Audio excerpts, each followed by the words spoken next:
اليوم رح نلعب لعبة لو خيروا. لأني قاعدة لحالي ومالي صراحة قررت إني صور هذا الفيديو. اشتركوا بالقناة وخلينا نبلش. أسئلة هون عندي على الموبايل بس محتارة بأنه سؤال بلش. اوكي هذا سؤال هيك جدي. تعيش وحيد طول حياتك أو تعيش مع ناس بس ما حدا يفهم عليك؟ بالوقت اللي أنا عم فكر بالسؤال جاوبوا عليه. أنا ما ممكن إني أعيش وحيد، كتير بحب الناس، حتى لو ما فهم علي بفضل إني أكون مع ناس عن إني أكون لحالي. فالخيار الثاني. السؤال الثاني أكيد سمعانينه من قبل، أيمتى رح تموت أو كيف رح تموت؟ أكيد أيمتى رح موت، لأنه كيف رح موت ما بيهم، لأني أنا رح موت بيتشر.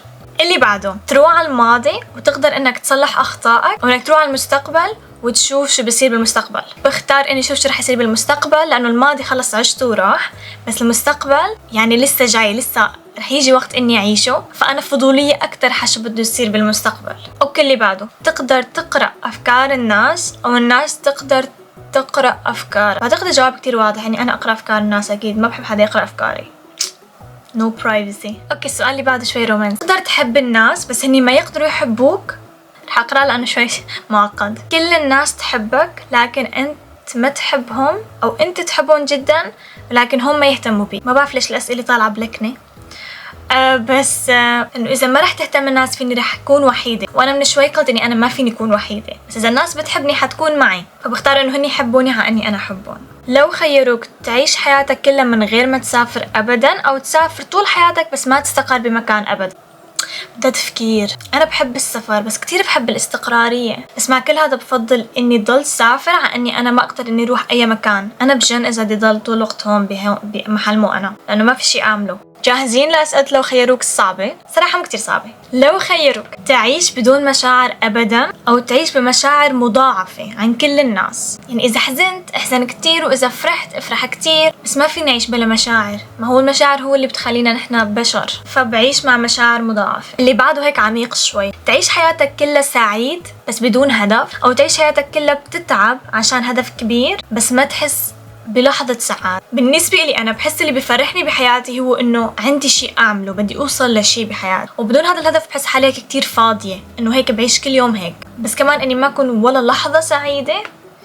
صراحة يمكن هذا السؤال اللي أنا حيرني أكتر شيء، بس مع كل هاد فيني أعيش بلا هدف وسعيدة أكتر ما إني يكون عندي هدف وعم أشتغل عليه كتير بس ما أكون سعيدة. غريب. أوكي اللي بعده متحمست له. تنام بدون أحلام أبدا، يعني ما أحلم أبدا، أو كل أحلامي تتحقق بالحرف الواحد حتى لو كانت كوابيس. أنا بختار الخيار الثاني، لأنه يا الله إيش قد حلمت إني أنا غنية وما بهم أي كوابيس تتحقق بعد منها، المهم أنا غنية.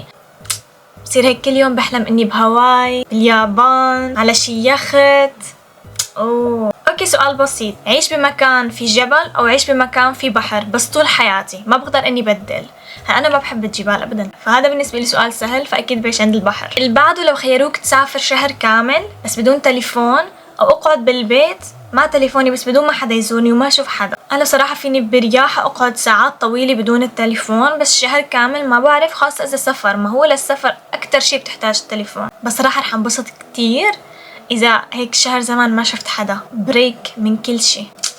صعب. رح اختار إني أقعد بالبيت شهر لحالي مع تليفوني، معلش. لو خيروك تاكل نفس الأكلة لآخر حياتك كل يوم، أو تاكل كل أكلة مرة واحدة بس. كلتي سلطة اليوم بعمرك ما بقى فيك تاكلي سلطة. فكروا بالأكلات اللي بتحبوها.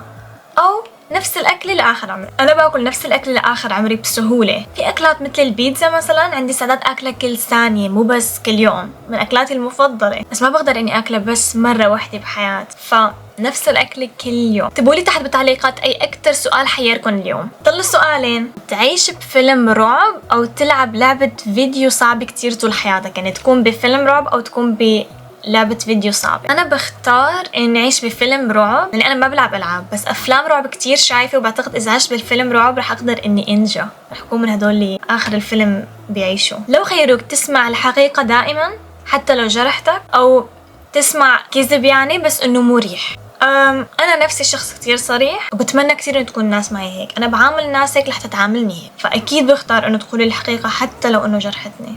It's fine. وهيك بتكون خلصت الأسئلة. طلبتوا مني أعملكم فيديو أنا مين ومعلومات عني، وسألتوني كتير أسئلة وجاوبت عنها كلها بالفيديو تبع الأسبوع الماضي. إذا حابين أعملكم فيديوهات محددة تانية لسه ما نزلت، اكتبوا لي تحت بالتعليقات. وبس لا تنسوا تبتسموا اليوم. باي باي.